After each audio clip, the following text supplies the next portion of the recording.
浩哥今天给大家带来一部韩国恐怖电影《猫看见死亡的双眼》。电影刚开始，在一家宠物美容店，有很多萌萌哒的小猫，而电影的女主正在为小白洗澡美容，脸上2朵红腮，真是显得很是风骚。这时，一位胖大姐提着超市打折购物的大包小包，来准备带回自己的小白。就在女主准备把小白交给胖大姐的时候，店里的玻璃上有个黑影一闪而过，还在玻璃上留下了一双小手印。之后，女主出门扔垃圾的时候，又看到一个小女孩在摸着小白，但是一辆货车走过，却没了小孩的踪影。这都不用说了，一会儿肯定得出大事。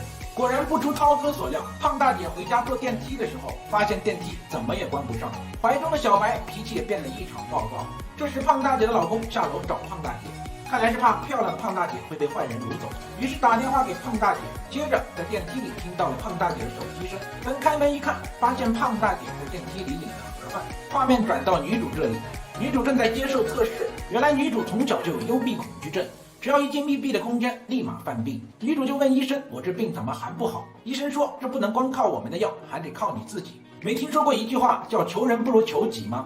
女主表示不想说话就离开了。在回家的路上，女主途经胖大姐家的时候，通过警察小石的陈述，胖大姐回家的时候在电梯里歇菜了，然后拜托女主养着小白。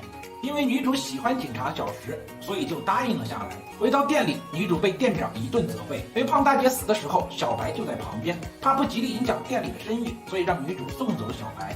女主不同意送走，就把它带回了家。要说这女主逗猫的功夫还真不是盖的，3下2下就把猫逗急眼了。小白不开心地躲在了床底下。女主把小白拉出来的时候，突然发现床底下有双眼睛，然后女主作死地趴下去看的时候，我们的小女孩登场，成功吓到了女主。第二天，女主去看医生，医生说这个女孩可能和女主6岁的经历有关，所以这属于正常现象，而且还要给女主加大药的剂量。画面转到一边，女主和闺蜜小宝去动物救助站领养猫咪，救助站的卷毛是这儿的火化工。俗话说相由心生，这哥们儿一看就不是什么好人。就在小宝和火化工出去的时候，门自动关上了，然后女主就开始犯病，还好小宝及时赶到。晚上回家睡觉，女主反过来转过去睡不着，于是就起身寻找小白，却看到了在医院疗养的父亲躲在书柜那里，不知道在偷吃什么东西。然后女主就被吓醒了，接着又在自己被子里看到了小女孩，女主就急忙去喝药了，而且谨遵医生的教诲，加大了药的剂量，喝了下去。第二天，女主去小宝家里，小宝把猫咪小灰带回来，只是为了练习自己的化妆手艺，但是这猫根本不领情，2、3下就急眼了。小宝一看这小灰不听自己的话，就想给小灰点颜色看看，却在衣架里看到了小女孩，然后小宝就歇菜了。当女主去找小宝时，却又被小女孩吓得坐在地上，接着衣服掉落，女主看到了死去的小宝，急忙打电话把小宝送进了医院。接着女主进电梯的时候又犯病了，可能是光线的问题吧，出现了流血的小宝，而且还拉住了女主的手，看着女主。女主被吓得坐在地上，一声尖叫打破了幻境。小石作为小宝的前男友，很是气愤，走过来质问女主，大概意思是为啥你俩在一起，他死了你没死呢？女主的内心肯定是我死了，谁继续拍下去？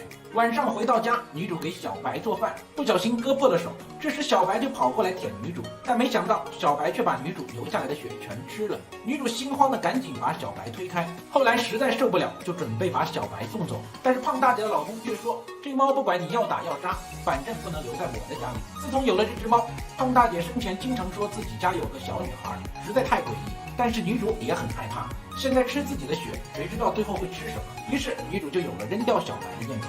在回家的路上，女主遇到了迷路的大婶，然后就把她送去了警察局。因为大婶中风，东南西北上下左右都分不清，经常2、3天就走丢了，她儿子快为此愁疯了。女主看到大婶的儿子过来，就放心的离开了。画面转到小石这里，通过女主得知小宝领盒饭后，小灰也被动物救助站带走了。而救助站的卷毛二话不说就给小灰来了个安乐死，这么虐待小动物，小心遭报应哦。果不其然，卷毛正准备把小灰扔进火化炉火化的时候，小女孩突然出现了，一把卷毛拉进了火化炉，一起给火化了。小石和女主来到救助站后，发现被卷毛安乐死的猫的照片贴了满满一墙，看得2人内心很是不爽。这时火化炉里突然传来了什么声音，小石和女主打开一看，发现卷毛已经被烧成灰烬了，真是恶有恶报啊。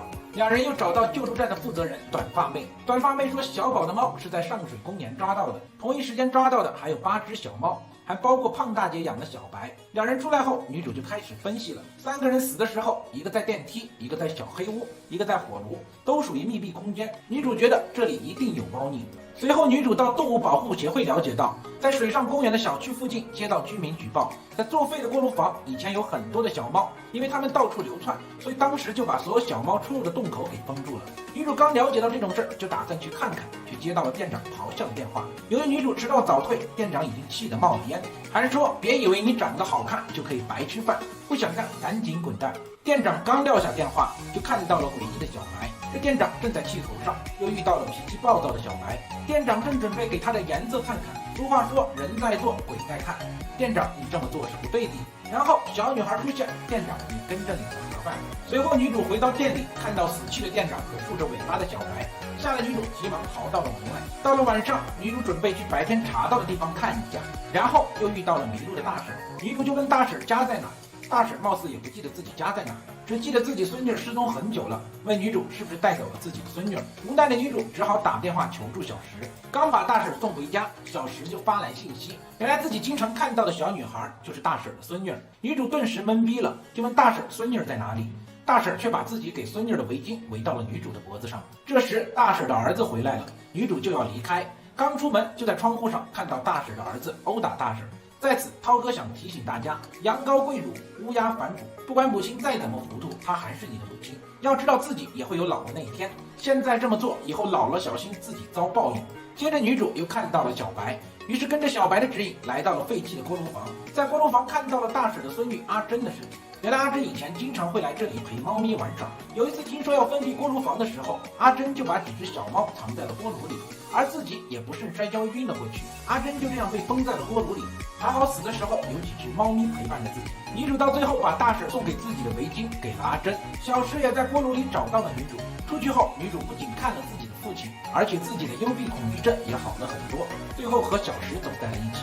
最后涛哥想说一句，不管是人也好，还是动物也好，都要有一颗善良的心对待他们。世界是美好的，他们没有理由受到虐待，好好待他们，世界因为你会变得更加精彩。好了，故事到这里也就结束了。